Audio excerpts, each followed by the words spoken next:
Hey, Rock, why aren't you opening up to me? Come on, talk to me. Come on. Come on. Oh my gosh, this is terrible. You're a terrible person. Receptive state, receptive state, receptive state. Welcome to Spiritual Fluffers, you guys. Today's episode is being in a receptive state. Yay. And how talking to and expecting a rock to talk back to you and have emotions and feelings is not exactly the smartest thing to do. It's a choice, not probably your best option. So what is receptive state? Basically, this happens in all of us. It's our desire to learn, our willingness to be open, our willingness to listen, and it happens to us a lot less frequently than we think it does. And unfortunately, a lot of times when we're in a relationship, we usually choose the least optimal times to both for us to be in a receptive state to learn and grow, and also for the partner to be in a receptive state and grow. And it doesn't have to be a partner. It could be a boss. It could be a friend. Again, we know this exists. We know this exists. So what is it? What does it mean to be in a receptive state? I would say, again, a willingness and an openness to listen. They might not necessarily be like, oh, okay, I am going to... Yeah, I'm so open hypnotized. here. Yeah, like the therapist couch. Here we are, talk to me right Yeah. now. But just as a person, being open to hearing what you have to say to me, either about me or about you. Yeah. Right? Being able to hear it, being able to take it in. Yep. I know, Jason, you do a lot of work with people, and we've done this in our other episode on love levels where we talked about compliment dodgers. Oh, yeah. So people are many times not in receptive states when it comes to receiving compliments. Well, you can shut them down with even a word.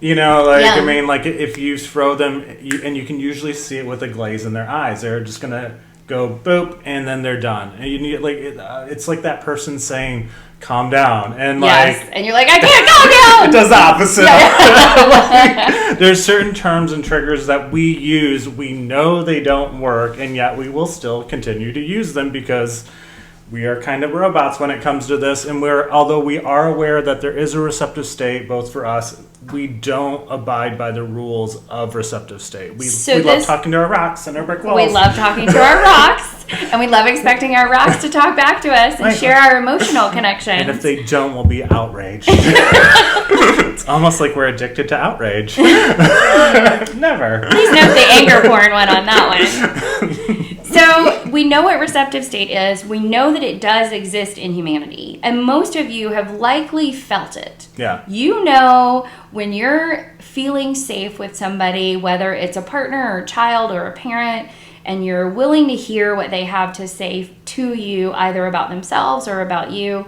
Sometimes it's even a point of improvement. Like, oh, I wish that you could talk to me this way. Mm-hmm. And you can hear it, and you can feel it, and you can actually change your behavior based on it, right? Easily. So that is what we're meaning when we talk about receptive states. So why is it important that we learn about receptive states? Why does it matter when we see whether or not someone's in a receptive state or not? You will have a happier life as a result of it, as being aware of the now. If you aren't, then you are going to continue to talk. You're going to continue to try to tell your child, hey, you're going to do that, when you know that they're not going to do that. Then you get upset. Hey, Rock, you going to go clean your room, 17-year-old?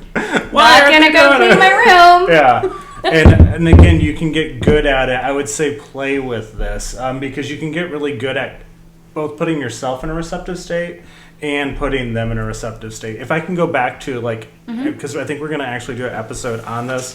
Really the base mathematics of receptive state is learning is a function of desire. Okay, so talk a little bit about that. So basically without desire, you're not going to learn anything. You have to have some desire. So if you see someone in the opposite of a receptive state would be an apathetic state. Okay. And again, that's the important starting point. What are you going to, again, we're not teaching you how to manipulate someone. We're just trying to teach you how to engage in a conversation. Well, and recognizing if you are in a receptive state And then recognizing if that other person is in a receptive state is critical too. And it's not to say that we can't be in interactions with people on a regular basis just because we're most often not ever in receptive states. Yeah. Because the reality of the situation is we probably are not most of the time. I would say 95% of the time we are not in a receptive state. I mean, we're just roboting life. Yeah. And we're just going through. And I think if you become closer with people, that percentage probably goes down. Yeah. The more you trust somebody and you hang out with them more often, your receptivity to them and them to you can probably go up a little bit. Yep. But for the majority of people on the majority of time, we are likely not in receptive states. Well, and we know it exists, but we always choose the least opportune times to try to change a relationship. Oh, I've had 3 drinks in me. That person's had 3 drinks in me. Yeah. Let's fight about money. This'll work. They'll learn their lesson and change. Nothing says change. I should have this with a little cocktail in its hand. It's a rock with a cocktail. Let's fight. Well, and again, unfortunately, we do this, and we have to laugh about it. Yeah. Also, once you recognize what a receptive state is, you can throw yourself into a receptive state.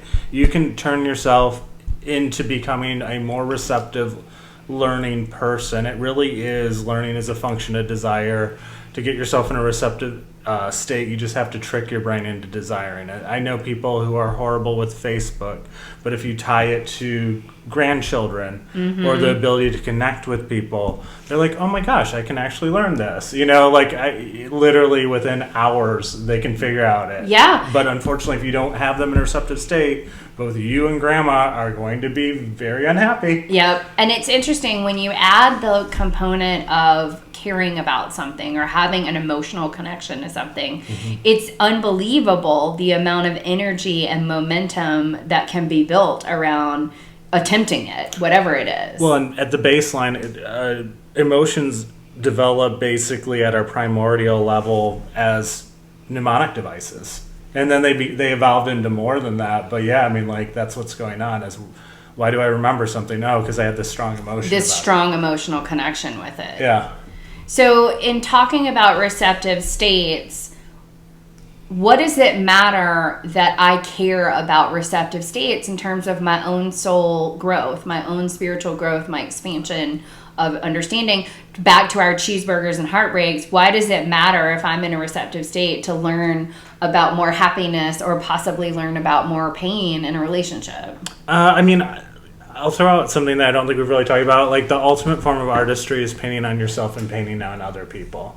And the better you get with your technique, opening up receptive state both for yourself and other people, the more you can play with it and have fun. Again, we are not talking about manipulation for the purposes of for no nefarious beating reasons. people down. It's pretty easy to beat people down. Yeah. You've got that. Yeah.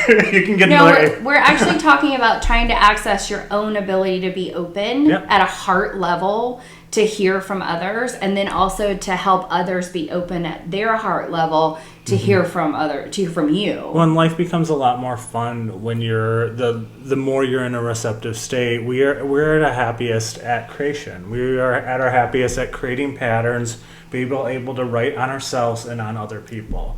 And receptive state is basically what we need. And it's so funny because Jason and I have been doing this work for a few months now, and you'll remember from our very opening video, we talked about that, we want to see ourselves as the folks you can sit next to at the bar and have a cocktail, and then to open up about this bizarre spiritual stuff that you're kind of experiencing right now that all of us are going through.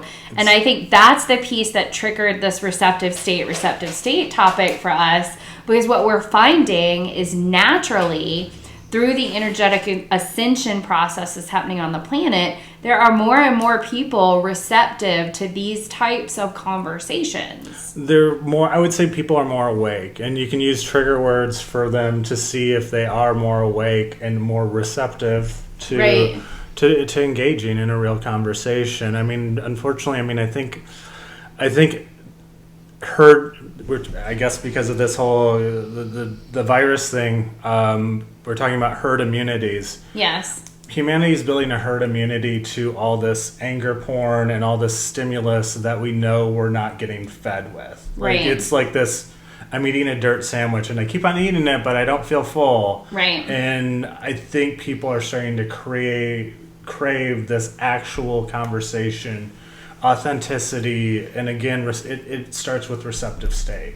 And I think if we can help you learn how to be more receptive in your own energetic, being in your own space, then it gives you the courage to try it with others. So I know for Jason and I, when we first started down this journey, I was really a little less open to talking about it because I was honestly thinking I was losing my mind. Oh, I took a crowbar.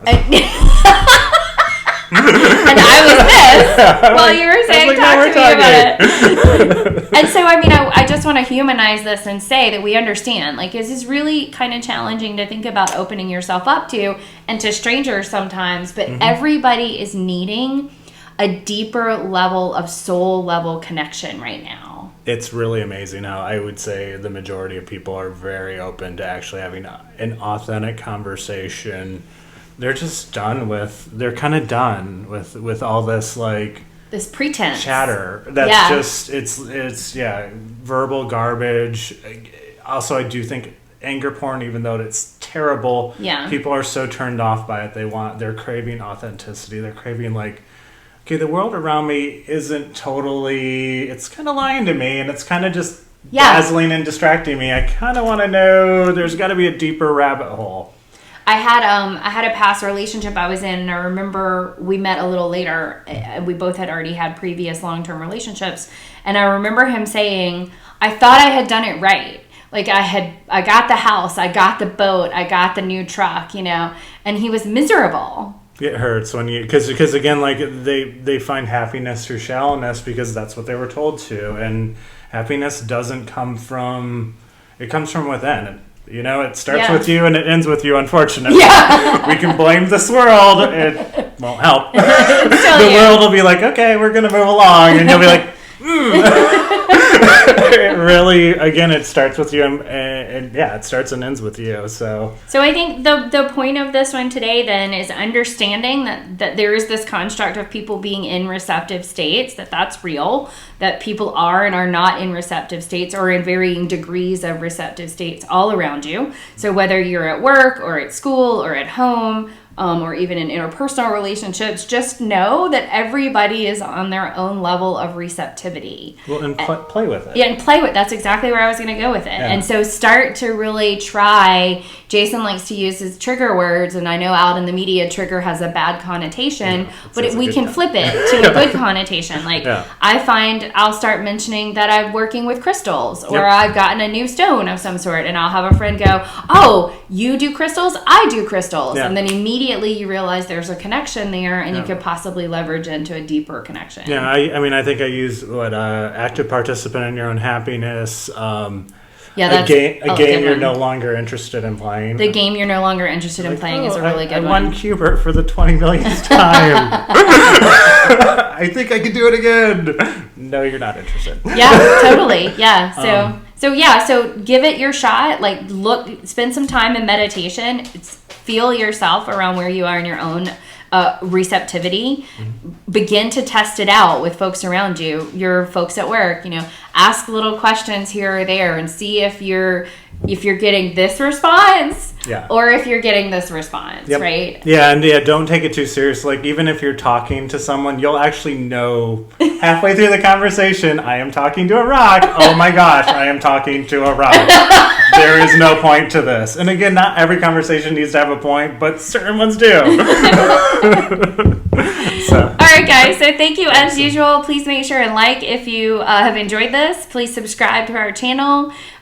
Share broadly if you think others would like it, and check us out at spiritualfluffers.love. Also, if you can share an episode where you were talking literally to a brick wall or a rock. Oh my gosh, yes, in the comments below. That's excellent. Even put pictures of your rock if you want to. Yeah. Your favorite rock to talk to. It's just fun. Yeah. Thanks so much, everybody. We'll see you next time.